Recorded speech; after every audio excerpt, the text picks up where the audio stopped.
The vision of the Babajide Sanwo-Olu administration to deepen industrialization in Lagos and foster skills development among residents is on course. A new vehicle assembly plant has been established in Lagos, while the administration continues to empower more youth for the development of the informal sector. Welcome to Inside Lagos. I'm Adedoja Salam Adeni, and we're reaching you from John Randle Center for Yoruba Culture and History, Onikan. Ẹni tí ò dé kò yìn ẹkù kan. Àwa ni Center of Excellence. Ẹni ò dé kò yìn ẹkù kan. Àwa ni Center of Excellence. Mo ní pé bó o bá dé kò yìn ẹkù kan. Àwa ni Center of Excellence. Àwọn òyìnbó débẹ̀ wọ́n rí tá a jẹ́ ṣe. Àwa ni Center of Excellence. Haúsá débẹ̀ wọ́n rí tá a jẹ́ ṣe. Àwa ni Center of Excellence. Àwọn Ìgbò débẹ̀ wọ́n rí tá a jẹ́ ṣe. Àwa ni Center of Excellence. Gbogbo Yorùbá débẹ̀ wọ́n rí tí wọ́n mú lọ.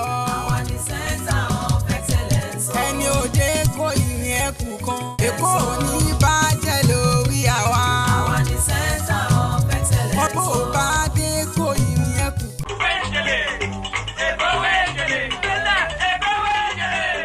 Deputy Governor of Lagos State, Obafemi Hamzat, says the state will leverage on the visit of the German Chancellor Olaf Scholz to Nigeria to deepen relationship for more development in the state. He stated this during a tour of John Randle Center for Yoruba Culture and History with the Chancellor. We were there. The John Randle Center for Yoruba Culture and History, located in Onikan, Lagos, has undergone transformations to become a new kind of museum.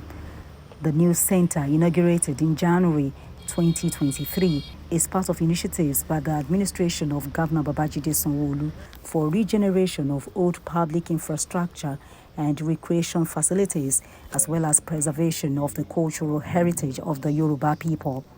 The administration is using the center as the catalyst for a vibrant tourist hub in the heart of Lagos Island, with a 1,000 square meter exhibition gallery that showcases Yoruba history and culture from its origin through the present to the future.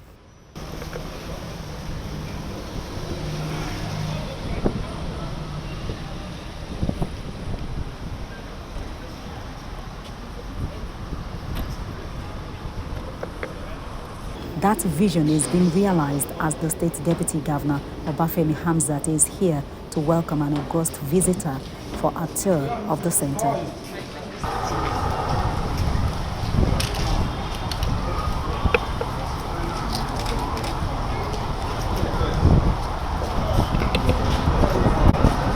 The German Chancellor Olaf Scholz is visiting the center as part of activities for his official visit to Nigeria.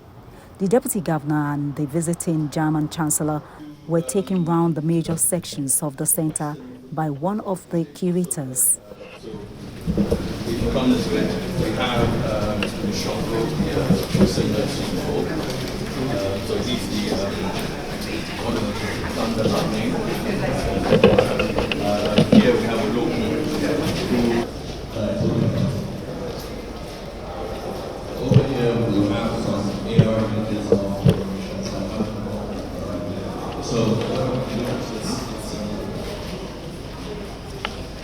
it's set in the forest now. The tour took them to various sections of the center, showcasing Yoruba artifacts, masquerades from different parts, unique fashion, development and growth of its entertainment and literature. The Deputy Governor said the visit was prompted by the desire of the German Chancellor to know more about Nigeria and its people. The things that he also mentioned is the fact that they have gone so far in, for example, all these non-fossil fuel, solar and the rest, but they also need gas, and Nigeria has a lot of gas. But basically, we're also looking at areas where we can benefit from that solar in terms of training, in terms of testing, because the panel, sometimes you buy a panel that is supposed to be X, but by the time you bring it to Nigeria, it's X minus something. So how do we test it, the equipment, the training for our people, so that when you buy X, it's X. So those type of training, those are some of the things in terms of some of the areas that we believe they have high capacity that they can start training. So it's mostly about capital development for our people. He explained that the German leader was impressed with what he saw. I think he was extremely happy. There are so many things he didn't know. He actually mentioned a lot of things that he was surprised to see, and that we need to, and you can see he brought in a lot of people from civic society, and that we need to, his own perspective is that we need to engage them more. That seems to be a lot of things that we are doing that they are not aware of. And that's some of the basis for the criticisms, not because it's not being done, but because we probably don't engage enough. So I think part of his own advice is, well, that every time he goes around the world, part of the people he met are the social society, so that he can understand from their perspective how that country is and so on and so forth. And that by my interaction with some of them, myself and the honorary commissioner, we can see, he can see that basically there are a lot of things that is being done that they are not aware of, and that maybe our communication needs to be better. He expressed the desire of the state government to use on the visit to strengthen ties with the German government for more development in areas like technology and energy.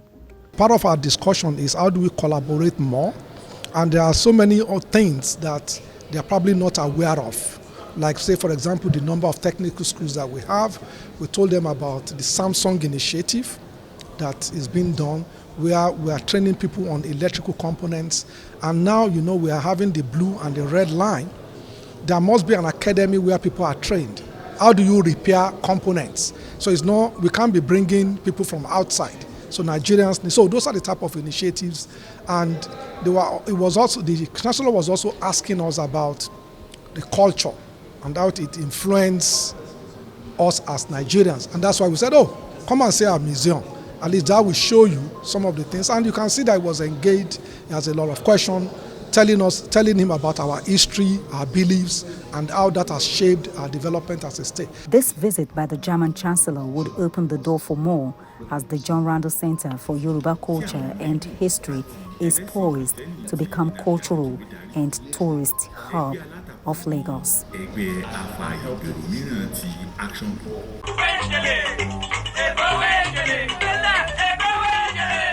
Governor Babajide Sanwo-Olu has inaugurated a fully equipped automobile assembly plant sited along Wemco Road in Ogba area of the state. This is coming 2 years after the signing of an agreement with CIG Motors, a Chinese automobile company. Have a listen. The Lagos State government and the CIG Motors signed an agreement for the construction of this plant 2 years ago.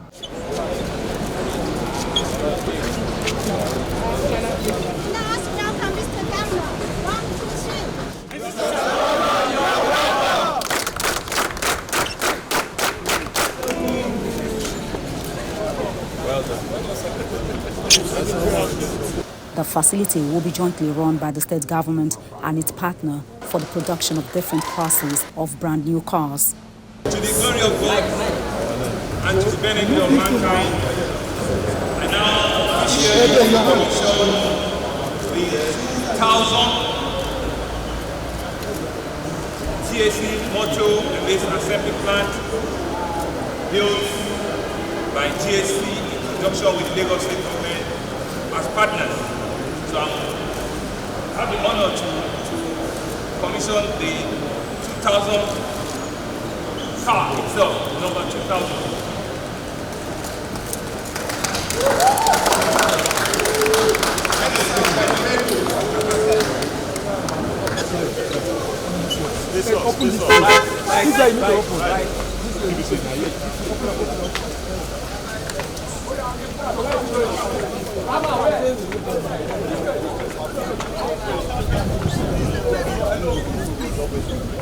Establishment of the vehicle assembly plant in Lagos is part of the bilateral agreements reached by the Sanwo-Olu administration and the Chinese investors during the governor's business trip to China in November 2019. 2,000 units of brand new jack vehicles were successfully assembled in Lagos ahead of the formal opening of the facility.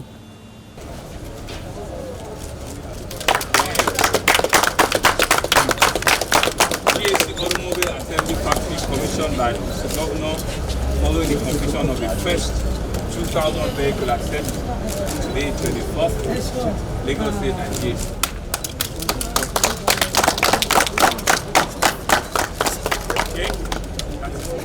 The plant was built with production capacity to assemble 5,000 units of new vehicles yearly in the first phase, while generating thousands of direct and indirect jobs.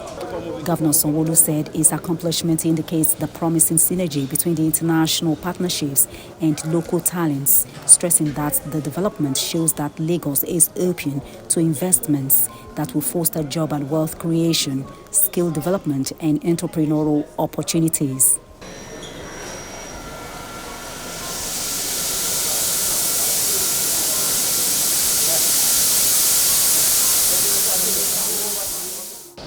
The ripple effect of CIG Motors' establishment extends beyond just the automotive industry.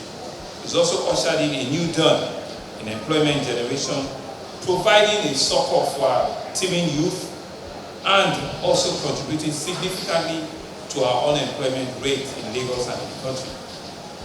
The skills that will transfer, the technology that has been proven here and has been initiated by CIG has shown that indeed we can grow all of these things locally.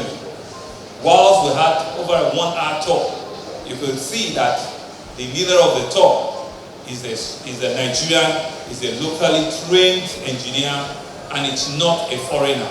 And I'm indeed excited and happy that CIG Motors has indeed done a lot of skills and technology transfer. Governor Sanwo-Olu reiterated that the plant was built to assemble cars locally, but with the efficiency to meet international standard. We don't need Tokumbo vehicles. We need tier rubber brand new vehicles in our country. And you can see, even from this place, that it is happening.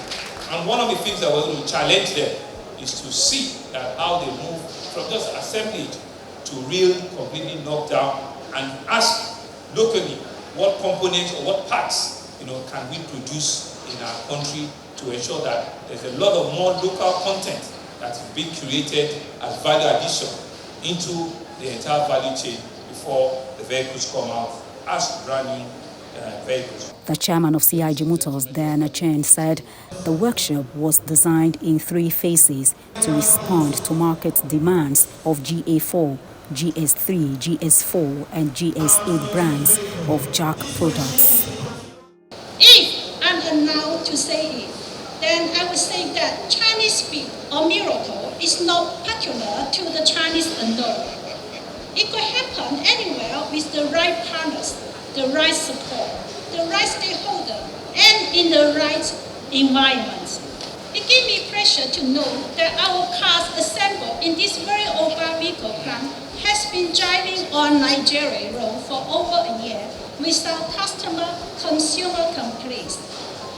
In essence, our GAC motto, Made with Nigeria, has gained market penetration as well as consumer confidence and acceptance, and is currently acquiring brand loyalty across the country. The assembly plant is also equipped with production and quality inspection workshops. The governor pledged his commitment to the growth of the automobile sector through business-friendly regulations, provision of infrastructure and investments in quality technical education to produce a world-class workforce. If you reach Lagos, better life for Lagos, better hope for Lagos, so better day for Lagos, yeah. Reach Lagos, better life for Lagos, better hope for Lagos, better day for Lagos, yeah. Better Lagos, Sanwo-Olu, oh Sanwo-Olu, you want to speak Lagos, Sanwo-Olu, oh Sanwo-Olu, you want to better Lagos, Sanwo-Olu, oh Sanwo-Olu, you want to speak Lagos, Sanwo-Olu, oh Sanwo-Olu, yeah. Oh Sanwo-Olu, oh Sanwo-Olu, lovely, oh Sanwo-Olu, oh Sanwo-Olu, lovely, oh Sanwo-Olu, oh Sanwo-Olu, lovely.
Lagos State is set to create more training centers and engage more artisans in the state as part of the government's commitment to youth empowerment and growth of the informal sector. Officials of the state government made the announcement at the graduation ceremony and presentation of tools for trained master craftsmen in the building sector upon completion of their intensive 6-week training. It's a day to celebrate these master craftsmen after completion of their 6 weeks intensive training. They are not just graduating, as the state government gave them tools needed to use the skills gathered in the course of the intensive training, facilitated by qualified and certified trainers. This training is in fulfillment of the commitment of the present administration to uplifting the youths and developing the housing value chain.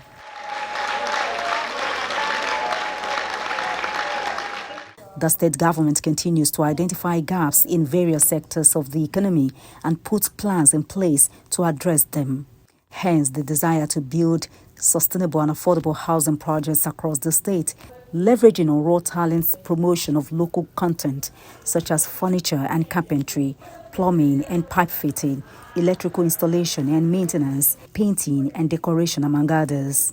The State Commissioner for Housing, Moruf Akinderu Fatai, believes that the initiative to bridge the skill and capacity gaps in the building industry will significantly enhance the housing sector. Around us, we discover that we are having dearth of professionals, and we have to bring in people from outside the country. So this initiative is to make sure that we encourage our young ones to learn trade. This group of people we are picking amongst them to also sort of train the trainers. And we are also going to introduce them to our various contractors and developers to make sure that they make use of them. So it's an all-embracing program, and you can see that they are happy to be here. They should go out there and make good living for themselves, that the governor has helped them to develop in their various trades, and that should also show the outcome in the society by being professional, making sure that they don't cut corners, and making sure that what they got out of this training are used positively.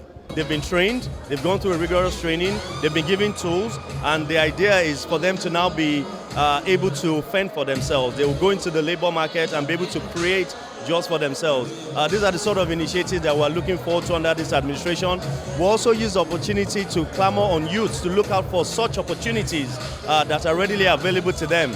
A lot of times the youth say they are not aware, but here's a typical example. A lot of it will be put on our media pages, a lot of it will be put on our websites, and of course a lot of it will be in the media. So look out for it, take advantage of it.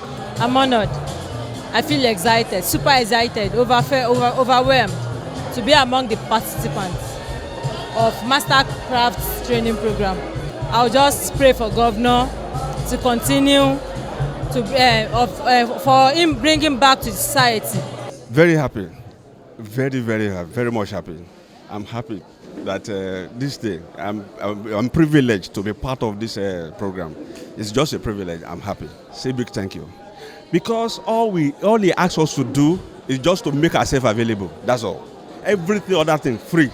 The boot, all the kit you see is free. Everything free. It's too much. It's much. We appreciate him. The Babajide Sanwo-Olu administration says it is committed to bridging about 15,000 skill gaps in the building sector and stimulate provision of sustainable, decent and affordable housing projects for the state.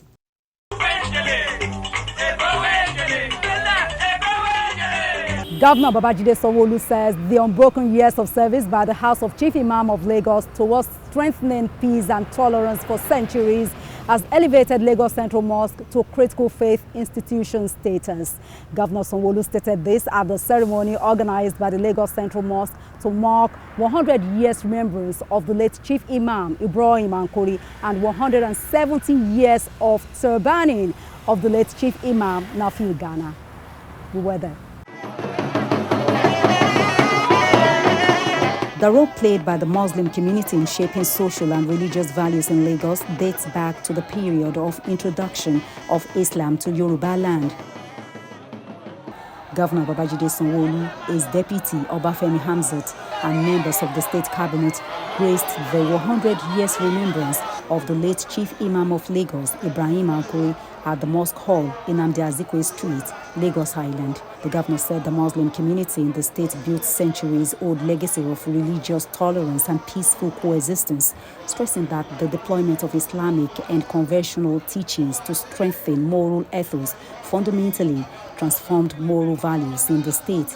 He urged the Muslim community to continue to emulate the values bequeathed by the late Chief Imam Ankuri, asking them to devote themselves to activities that will protect the legacy laid down by the House of Imam.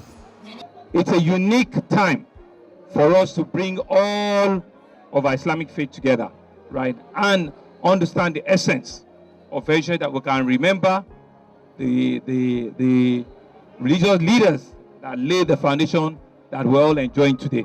So it's significant calendar in our Islamic faith. And for me, there is no better time or there is no better show of love and appreciation to our Muslim faith to come to the Central Mosque here in Lagos and to celebrate with them. It's historic, it's phenomenal, and it's something that I cannot lose or waste or fail not to attend. Governor Sanwo-Olu described religious institutions as stakeholders in governance, noting that religious leaders played critical roles towards enhancing social order and justice. The governor directed the immediate restoration of water supply to the Lagos Central Mosque in response to the request by the Muslim community. Born in 1825 in Iga-Idungoron, Lagos, the late Chief Imam Ibrahim Ankuri was a distinguished Islamic figure. Ankuri's exposure to Islamic teachings ignited his passion for the faith, fostering a deep and profound understanding of Islam.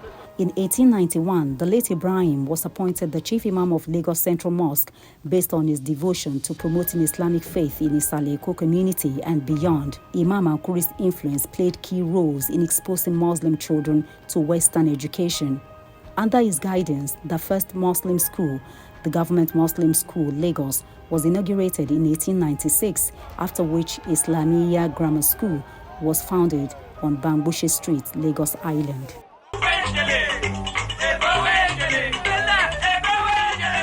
While more industries and businesses are needed for Lagos to maintain its status as Nigeria's economic hub and commercial capital, a peaceful atmosphere is required for this to thrive. Then do not hesitate to play your own part in promoting religious harmony and peaceful coexistence in the state. I'm Adedoja Salamadini. Many thanks for being there.